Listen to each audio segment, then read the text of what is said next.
All right, so let's get right to it today. You can catch up on part one to hear about what we're talking about here. I'm really talking about my own research on the rhetoric and communication of heroism in white American evangelicalism and some of the components that go into that. I want to jump right in to talking about the first component, which is worldview.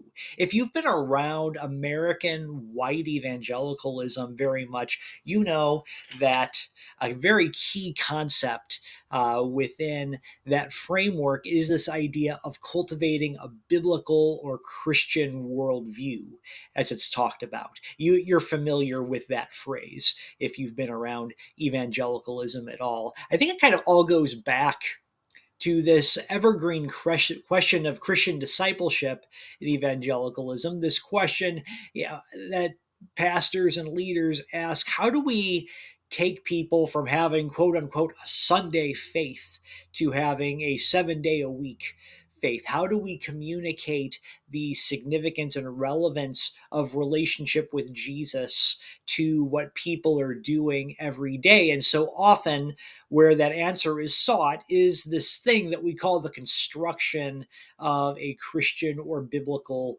worldview. Now, I'm not going to give you the full quote that I've quoted in the written post here. Do read it, read the whole thing. I encourage you. I draw on Ertz and his colleagues talking about worldview. The important things to highlight is that worldview, by definition, it is global or comprehensive. It systemically covers everything. It needs to be coherent. That is, it needs to have some amount of internal consistency, and it needs to have what Ertz and his colleagues refer to as fidelity to experience. In other words, a worldview doesn't work if it just flies in the face of what you're observing in life every day. I think that stands pretty good to reason, no doubt about it. Now, I'm not here to talk about my objections as a faith leader or as a faith practitioner to the discipleship mode of quote unquote cultivating worldview. I do think there are some fundamental conceptual level flaws with how this idea of worldview is constructed, especially in many evangelical and evangelical adjacent contexts. And I'm certainly well acquainted with it. I went to an evangelical K through 12 school. I'm well schooled in the idea of worldview. And I think there are some fundamental flaws with that way of trying to cultivate faith and discipleship, but that's not really why I'm here. I'm here as a researcher looking at how this plays out and specifically looking at how it impacts visions of heroism and virtue in evangelical context. So, just a couple of things to highlight. First of all, with regard to that idea of fidelity of experience, well, there are a couple of different ways to manage that, aren't there? If you're trying to construct worldview in a way that has fidelity to the user's experience,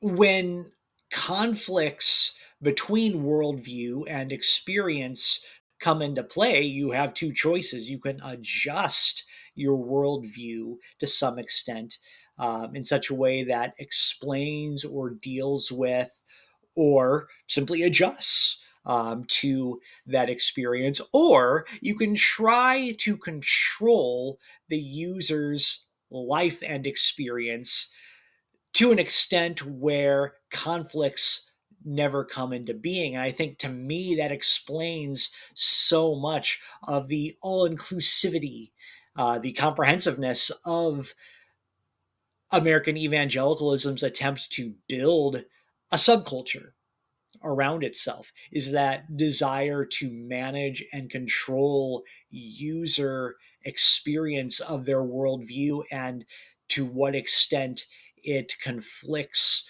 with the rest of life.